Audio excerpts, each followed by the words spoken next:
네, 여러분 안녕하십니까? 명지대학교 이영건 교수입니다.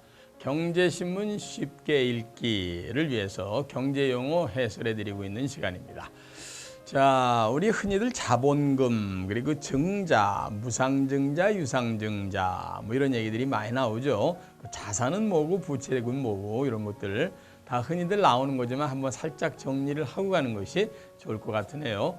이 자본금이라는 것은 한 기업의 자본, 캐피탈, 소위 말해서 기업을 처음 만들고 운영하는 데 필요한 자금을 일단 모아서 시작을 하죠. 예를 들면 뭐 주식회사에서 5천만 원 이상이 돈이 모여서 자본금을 가지고 출발했다 할 때 그 사람들이 새로운 기업을 시작할 때 보통 5천만 원 정도는 납입자본금, 자본금을 다 내놓고 시작을 한다. 그러니까 운영자금의 초기 자금을 우리는 자본금이다 이렇게 얘기하죠. 일반적으로 자금범위 좀 커야 그 기업에서 움직일 수 있는 사업이나 또 해야 되는 활동 영역이 넓어질 수밖에 없습니다. 그런데 이런 자본금이 예를 들어서 100억이든 10억이든 출발을 했다가 하더라도 하다 보면은요 자본금이 좀 딸릴 때가 있습니다. 이게 딸리게 될 때는 뭐 여러 가지 돈을 빌려오는 방법도 있지만은 증자라는 방법에 의해서 자본금을 다시 사람들에게 걷어들이는 즉 자본금을 높이는 작업을 우린 증자다 이렇게 얘기하죠. 따라서 기존에 갖고 있던 자본금을 나눠 가지고 있는 사람들을 주주라고 그러지 않습니까? 주주들에게 얘기해서 자 당신들 1,000만 원씩 냈는데 500만 원씩만 더 내실 의향이 있습니까? 해가지고 증자를 이렇게 단행을 하는 경우가 아주 상당히 많습니다. 따라서 그 기업이 잘 되고 미래성이 있다 생각이 되면 주주들은 각자 주머니에서 돈을 더 꺼내서 증자를 하게 되겠죠. 이렇게 자본금을 늘리는 것을 우리는 증자다 하는데 증자에는 두 가지 방법이 있습니다. 유상증자가 있고 무상증자가 있죠. 무상증자부터 말씀드리면 그냥 주는 겁니다. 그러니까 기업이 뭐 일을 잘하다 보니까 돈이 많이 남았어요. 그래서 남은 돈을 가지고 그래도 일단 사람들에게 이만큼 주식을 다시 증자를 시켜서 당신들에게 돈은 받지 않고 주식으로 드리겠습니다. 이렇게 나눠주는 것을 무상증자다 이렇게 얘기하고요. 반면에 돈을 거두면서 상대방들한테 주식을 다시 더 나눠주는 것을 유상증자다 이렇게 얘기를 하죠. 그러니까 우리가 좋은 기업의 주식을 사가지고 있다 보면은요, 그 기업이 기업 실적이 좋아지면은 가끔 연말에 보너스처럼 무상증자 받을 때 있습니다. 그럼 굉장히 기분이 좋죠. 왜냐하면 무상으로 내가 갖고 있는 두 주에 뭐 한 주씩을 준다든지 하게 되면 거저로다 주식이 올라가서 숫자가 많아지니까요.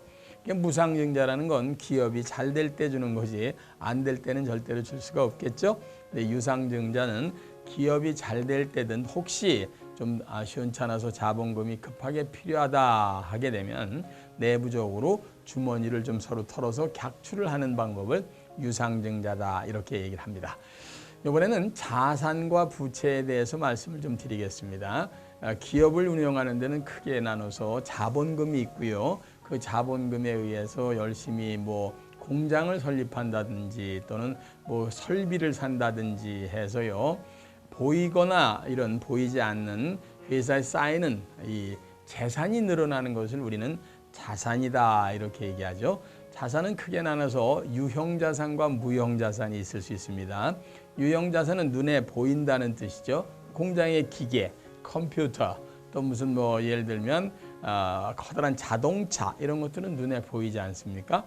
근데 가끔 보이지 않는 무형자산도 있게 되겠죠. 그게 뭐냐면 그 회사에서 굉장히 브랜드 파워가 굉장히 좋아져 가지고 기업의 가치가 올라갔다든가 또는 로얄티를 받아들이는 그런 굉장히 좋은 이런 특허가 많이 생겼다든가 하는 거는 손에 만져지진 않지만 틀림없이 자산으로 구별이 될 수 있는 무형자산에 해당된다 이렇게 보시면 되겠습니다.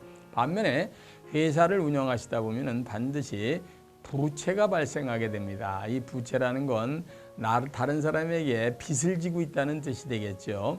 적당한 부채는 건강한 겁니다. 미련 곰탱이처럼 자기 돈 다 집어넣고 장사한다. 이건 사실 오히려 미련할 수도 있는 겁니다. 적당히 은행에서 싼 이자로다가 돈을 빌려다가 훨씬 돈을 많이 벌 수만 있다면 은행 돈도 갖다 써야죠. 이렇게 외부로부터 돈을 빌려다가 자기가 지고 있는 빚을 부채다 이렇게 얘기하죠. 나라가 지고 있는 것, 이건 나라의 부채가 되는 거고, 가구가 지고 있는 걸 가구의 부채다 이렇게 얘기하죠. 부채는 두 가지로 단기 부채가 있고 장기 부채가 있을 수 있습니다. 단기 부채라는 것은 1년 이내 갚아야 될 돈을 보통 단기 부채다 이렇게 얘기하고요. 한 5년이나 10년 동안 후에 갚아야 될 것을 장기 부채다 이렇게 얘기합니다. 따라서 같은 부채라 하더라도 이것은 몇 년 안에 또는 몇 개월 안에 나갈 돈이냐에 따라서 현금의 흐름 같은 것이 거기에 미리미리 준비가 돼야 회사가 현금이 잘못돼서 부도가 나는 경우가 없겠죠.